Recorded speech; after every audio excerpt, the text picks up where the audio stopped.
Hi అండి, welcome to our channel. ఈరోజు క్లాస్లో మ్యాథ్స్ మెథడాలజీ ఎస్ఏ మ్యాథమెటిక్స్కి సంబంధించిన వారికి మ్యాథ్స్ మెథడాలజీలోని పాఠ్యపుస్తకం విద్యా ప్రణాళిక పాఠ్యపుస్తకం అనే టాపిక్ నుంచి క్లాసెస్ అయితే చెప్పుకోవడం జరుగుతుంది. దాంట్లో సిలబస్ నిర్వహణ విధానంలో మనం క్లాసెస్ చెప్పుకోవడం జరిగింది. తార్కిక మనోవైజ్ఞానిక పద్ధతి, శీర్షిక పద్ధతి, ఏకకేంద్రక పద్ధతి, సర్పిల పద్ధతి అని మనం ఎక్స్ప్లెయిన్ చేసుకోవడం జరిగింది. అందులో భాగంగానే గణిత పాఠ్య గ్రంథ ఆవశ్యకత ఏమిటి అంటే, పాఠ్యపుస్తకాలు ఆలోచనలకు, పద్ధతులకు, సత్యాలకు, అభ్యాసాలకు ప్రాథమిక సమాచారాన్ని ఇస్తాయి అన్నమాట. పాఠ్యపుస్తకం లేకుండా లెసన్స్ అనేవి చెప్పటం అనేది it's not possible. If it's possible అయినప్పటికీ కూడా అది కరెక్ట్ మెథడ్ కాదనమాట. పిల్లలకి ఏదైనా డౌట్ వస్తే ఎన్ని డెవలప్డ్ టెక్నాలజీస్ అనేవి ఉన్నప్పటికీ, అంటే ఎన్ని డెవలప్డ్ టెక్నాలజీస్ అంటే ఇప్పుడు చాలా క్లాస్ రూమ్స్ అనేవి అందుబాటులో ఉంటున్నాయి కదా, వాటి గురించి చెప్తున్నాను అనమాట. డిజిటల్ క్లాస్ రూమ్స్ అని ఇంకా చాలా అవన్నీ ఎన్ని ఉన్నప్పటికీ వాళ్ళకి ట్యాబ్స్ కూడా ఇచ్చేసేసి విద్యాబోధన అనేది చేయటం జరుగుతుంది కదా. అటువంటి టెక్నాలజీస్ ఎన్ని ఉన్నప్పటికీ ఒక స్టూడెంట్కి ఖచ్చితంగా తన దగ్గర సోర్స్, వీటన్నిటికీ అతీతమైన సోర్స్ ఏదైనా ఉందంటే that is nothing but text book అనమాట. ఇంకా గణిత పాఠ్య పుస్తకం అంటే ఏంటంటే రిమైనింగ్ టెక్స్ట్ బుక్స్ అన్నిటికన్నా మ్యాథమెటిక్ టెక్స్ట్ బుక్స్ అనేది చాలా ఇంపార్టెంట్. దానివల్ల ఏంటంటే వాళ్ళకి ఆ పుస్తకాల వల్ల ఆలోచనలు వస్తాయంట. ఆలోచనలకు కానీ వాళ్ళకి వచ్చిన డౌట్స్ క్లారిఫై చేసుకోవాలంటే బుక్ చాలా ఇంపార్టెంట్. ఇటువంటి మెథడ్స్ని యూజ్ చేసి వాళ్ళు ఆ ప్రాబ్లమ్స్ అనేది సాల్వ్ చేసుకోవాలంటానికి వాళ్ళకి బుక్ అవసరం. అలాగే సత్యాలకు, అభ్యాసాలకు ప్రాథమిక సమాచారాన్ని ఇస్తాయన్నమాట. ఇవన్నీ కూడా వాళ్ళకి ఏదైనా తెలుసుకోవాలనుకున్నా, ఏదైనా కావాలనుకున్నా కూడా ఆ టెక్స్ట్ బుక్స్ నుంచి మాత్రమే వాళ్ళు సమాచారం అనేది తీసుకోవటం జరుగుతుంది అని ఇక్కడ చెప్పడం జరుగుతుంది. నెక్స్ట్ వన్, విద్యార్థులకు అధ్యయనంలో సహకరించే ఒక మాధ్యమం.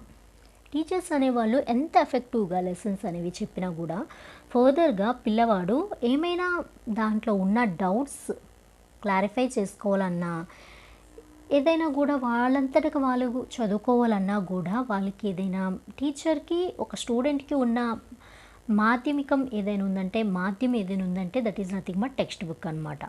మీడియా ఏదైనా ఉందంటే అది టెక్స్ట్ బుక్ అనమాట. ఉపాధ్యాయుల, విద్యార్థుల సమయాన్ని ఆదా చేస్తుంది. సో ఒక టీచర్ ఒక ప్రాబ్లం మొత్తం బ్లాక్ బోర్డ్ మీద పెట్టాలి. మన టెక్స్ట్ బుక్లో ప్రాబ్లం ఉంది, పిల్లలు ఎవరి దగ్గర కూడా ఏంటిది టెక్స్ట్ బుక్స్ అనేవి లేవు, టీచర్ దగ్గర మాత్రమే ఉంది, మ్యాథమెటిక్స్ టీచర్ దగ్గర. సో వాళ్ళకి సమ్ అనేది ఓరల్గా చదివి చెప్పినా వాళ్ళ కోసం మళ్ళీ ఏం చేయాలి, ఆ సమ్ మొత్తం కూడా అదంతా కూడా ఏదైతే క్వశ్చన్ ఉందో అదంతా బ్లాక్ బోర్డ్ మీద నోట్ చేయాలి. అవునా? దాన్ని చూసి మళ్ళీ పిల్లలు ఏం చేయాలి, నోట్ చేసుకోవాలి. మళ్ళీ వాళ్ళు నోట్ చేసేంత వరకు ఏం చేయాలి, టీచర్ వెయిట్ చేయాలన్నమాట. కొన్నిసార్లు సమ్ అనేది ఏదైతే ఉందో అది కొంచెం ఎక్కువగా కూడా ఉంటుంది, కొన్ని సింపుల్గా కూడా ఉంటాయి. ఆ టైంలో ఏమవుతుంది, అక్కడ టీచర్ టైము వేస్ట్ అవుతుంది, పిల్లల టైము వేస్ట్ అవుతుంది. ఎప్పుడైతే టీచర్ దగ్గర ఒక టెక్స్ట్ బుక్, పిల్లలందరి దగ్గర టెక్స్ట్ బుక్స్ ఉంటాయో అలాంగ్ విత్ ద టీచర్తో పాటు వీళ్ళు కూడా ఏం చేస్తారు, సమ్ను నోట్ చేసుకోవటం కానీ, టీచర్ ఎక్స్ప్లెయిన్ చేసేటప్పుడు ప్రాబ్లమ్ని ఎక్స్ప్లెయిన్ చేసే టైంలో వీళ్ళు నోట్ చేసుకోవటం కానీ, కీ పాయింట్స్ నోట్ చేసుకోవటం కానీ అక్కడ అవకాశం ఉంటుంది. అక్కడ ఏంటి, ఇద్దరి యొక్క సమయం అనేది అక్కడ ఆదా అవుతుంది. ఆ టైంలో వాళ్ళు మరింత సబ్జెక్ట్ని నేర్చుకోగలుగుతారు అని ఇక్కడ చెప్పడం జరుగుతుంది. ఉపాధ్యాయులకు, విద్యార్థులకు విలువైన సమాచారాన్ని, సహకారాన్ని అందిస్తుంది. విలువైన సమాచారం ఒక టీచర్కి కానీ, ఒక స్టూడెంట్కి కానీ, ఇప్పుడు ఎవరైతే టెట్ అండ్ డిఎస్సికి ప్రిపేర్ అవుతున్నారో వాళ్ళందరికీ కూడా టెక్స్ట్ బుక్కు మించింది ఏదీ లేదు.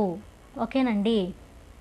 మీరు ఎన్ని మెటీరియల్స్ ప్రిపేర్ అయినా, ఎన్ని సోర్సెస్ చూసినా, ఎంత చేసినా కూడా టెక్స్ట్ బుక్ మించిన బెస్ట్ ఇదనేది ఏదీ లేదనమాట. విలువైన సమాచారం మనకు కావాలి అంటే టెక్స్ట్ బుక్స్ ఖచ్చితంగా ఉండాల్సిందే అని ఇక్కడ చెప్పడం జరుగుతుంది.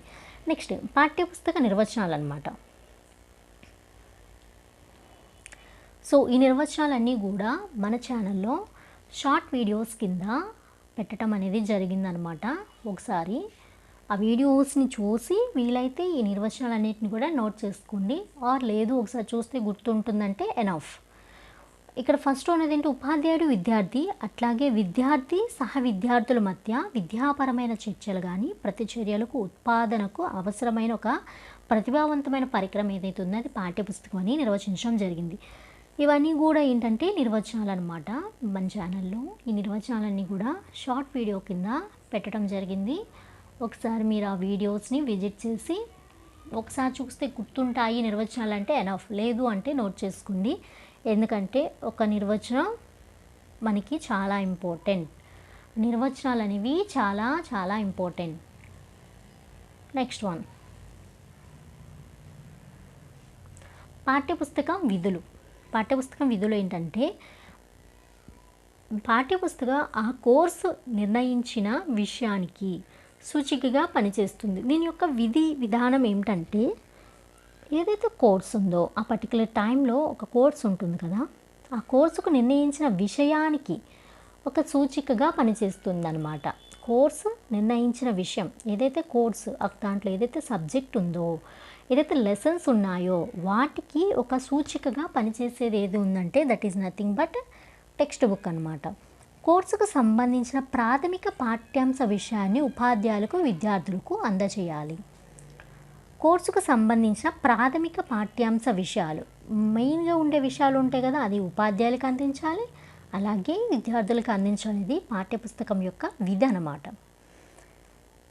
పునశ్చరణకు అద్భుతంగా పనిచేస్తుంది. మళ్ళీ మళ్ళీ రిపీటెడ్గా చదువుకోవటానికి కానీ, మళ్ళీ మళ్ళీ రిపీటెడ్గా ప్రాబ్లమ్స్ చేసుకోవటానికి కానీ, ఇంకా ఏమైనా వాళ్ళకి ఏమైనా ఇంపార్టెంట్ టాపిక్స్ కానీ, ఫార్ములాస్ కానీ, సూత్రాలు, సిద్ధాంతాలు, వీటన్నిటి హైపోథిసిస్ ఇవన్నీ ఉంటాయి కదా, వాటన్నిటి గురించి వాళ్ళు చదువుకోవటానికి ఈ పాఠ్యపుస్తకం అనేది అద్భుతంగా పనిచేస్తుంది అన్నమాట. పఠనాన్ని ఉద్దీపింపజేస్తుంది. సో వాళ్ళ దగ్గర ఎన్ని డెవలప్డ్ టెక్నాలజీ రిలేటెడ్ వాళ్ళ దగ్గర ఉన్నా కూడా, ఏది ట్యాబ్స్ కానీ ఇంకా చాలా చాలా ఏ ఉన్నప్పటికీ కూడా చేతిలో పుస్తకం పట్టుకొని చదివితే అది బాగుంటుంది. వాళ్ళకి ఎన్ని పాజిటివ్గా అనిపించేది అది చదవటాన్ని ఇంకా ఇంకా ప్రేరేపిస్తుంది అనమాట.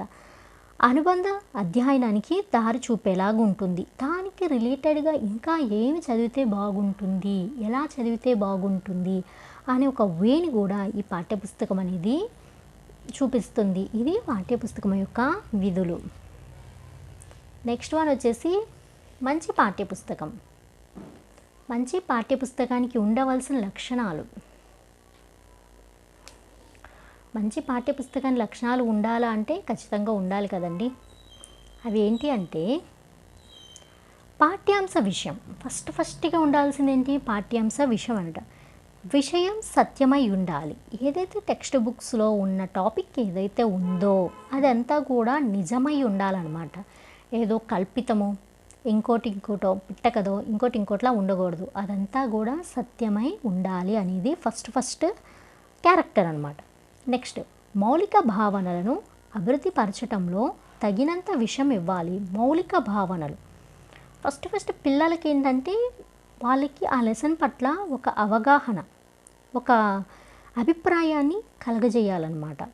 ఆ అభిప్రాయం కలగజేయటం మాత్రమే కాదు, ఆ భావనను ఏం చేయాలి? డెవలప్ చేయటంలో తగినంత విషయం ఉండాలి. అది పాఠ్యపుస్తకం విషయంలో ఉండవలసిన సెకండ్ క్యారెక్టర్. నెక్స్ట్, ప్రతి అధ్యయనంలో తగినన్ని మౌలిక భావనలు ప్రవేశపెట్టాలి.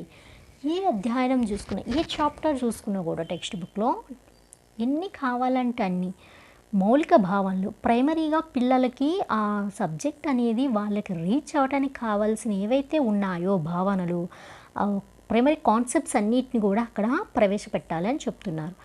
చారిత్రక అంశాలు, పజిల్, మనోరంజిక గణితాంశాలు తగిన విధంగా తగిన స్థానాల్లో ప్రభావం కలిగి ఉండేలాగా ఇవ్వాలి. ఇవన్నీ కూడా ఏంటంటే ఎలా ఇవ్వాలి? పిల్లల యొక్క ఏజ్ని కన్సిడర్ చేయాలి, వాళ్ళ యొక్క డెవలప్మెంట్ని కన్సిడర్ చేయాలి. వీటన్నిటిని కన్సిడర్ చేసుకొని తగిన స్థానంలో ప్రభావవంతంగా వాళ్ళు ఎఫెక్టివ్గా చదువుకునేలాగా ఇవ్వాలి అని చెప్తున్నారు. ఇది పాఠ్యపుస్తకానికి ఉండవలసిన లక్షణాలు. పాఠ్యాంశ నిర్వహణ. నెక్స్ట్ వన్, పాఠ్యాంశాలను నిర్వహించడం ఎలా అంటే వరుస క్రమాల్ని పాటించడంలో సౌకర్యం, అంశాలకు వాటి ప్రాధాన్యత దృష్ట్యా అవకాశాలు కల్పించడం చేయాలి. వరుస క్రమాల్ని పాటించడంలో ఏంటంటే సౌకర్యవంతంగా ఉండాలన్నమాట. అదేంటంటే క్లమ్జీగా ఉండకూడదు, ఇబ్బందికరంగా ఉండకూడదు అనమాట. ఆ నిర్వహణ అనేది ఎలా ఉండాలి?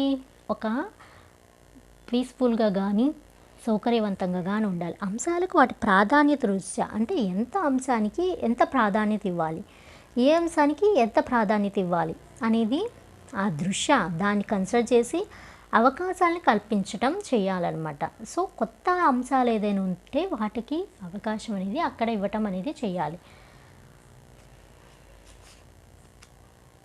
నెక్స్ట్ వన్, అందించిన విధానం. ప్రతి అధ్యాయం ఉపోద్ఘాతం ప్రతిభావంతంగా ప్రయోజనకరంగా ఉండాలి. సో ఏదైతే చెప్తారో పిల్లలకి సబ్జెక్ట్ అనేది ప్రతి చాప్టర్లో ఫస్ట్ మన పిల్లలకి చెప్తాం కదా, వాళ్ళకి పరిచయం చేస్తూ ఉంటాం కదా, ఒక లెసన్ని ఇంట్రడ్యూస్ చేసే ముందు ఏంటంటే అది ఎఫెక్టివ్గా చెప్పాలి, యూస్ఫుల్గా ఉండాలి. మనం చెప్పినప్పుడు ఏంటంటే పిల్లలు ఇంకా అది ఆ లెసన్ మనం ఎప్పుడెప్పుడు వింటామా, ఎప్పుడెప్పుడు ఆ సమ్స్ చేస్తామా, ఎప్పుడెప్పుడు వాటిని మనం చూస్తామా టెక్స్ట్ బుక్స్లో ఆ టాపిక్స్ అనేది, వాటి గురించి ఎప్పుడెప్పుడు నేర్చుకుంటామా అనే ఒక ఇదిగా ఉండాలి మనం చెప్పేదన్నమాట. ఏది ఉపోద్ఘాతం. ఉదాహరణలు లేదా మాదిర్లు లేదా సాధించిన సమస్యలు తగినన్ని సరైన విధంగా వర్గీకరించి ఇవ్వాలన్నమాట. ఇవన్నీ మెయిన్ అన్నమాట. ఏది పాఠ్యాంశ నిర్వహణలో అందించవలసిన వాటిలో అన్నమాట. టెక్స్ట్ ఉపయోగించే భాష అనేది చాలా ఇంపార్టెంట్ అండి. ఏ సబ్జెక్ట్ మనం టీచ్ చేసినా కూడా మెయిన్గా మనం భాషని కన్సిడర్ చేసుకుంటూ ఉండాలి అని ఇక్కడ చెప్తున్నారు. ఉపయోగించిన భాష ఏంటంటే సమగ్రంగా ఉండాలన్నమాట. సందిగ్ధతలు లేకుండా ఉండాలి పిల్లలకి. అలాగే సులభంగా వాళ్ళు అర్థం చేసుకోవడానికి వీలుగా కూడా ఉండాలి. ఇప్పుడు మనం ఉపయోగించే భాష కానీ భాషా శైలి కానీ పిల్లలు అంటే స్టూడెంట్స్ యొక్క వయసుకు తగిన భాషా శైలిని మాత్రమే, పదజాలాల్ని అంటే వాళ్ళు అవగాహన చేసుకునే భాషను, భాషా శైలిని, పదాలను మాత్రమే మనం అక్కడ వాడాలన్నమాట. వాడుకలో ఉన్న ప్రామాణికమైన గుర్తులు, పదాలు, సాంకేతికతలు మాత్రమే వాడాలి. ఏదైతే వాళ్ళ లెవెల్కి తగ్గట్టు నేర్చుకోగలరో వాటిని మాత్రమే వాళ్ళకి ఇంట్రడ్యూస్ చేయాలి. ఓకేనా? అటువంటి వర్డ్స్ని మాత్రమే వాళ్ళకి చెప్పాలి. ఆ భాషలోని సరళమైన భాషలోనే పిల్లలకి బోధించడం జరగాలి అవన్నమాట. సో రిమైనింగ్ నెక్స్ట్ క్లాస్లో ఎక్స్ప్లెయిన్ చేసుకుందాం. Thank you.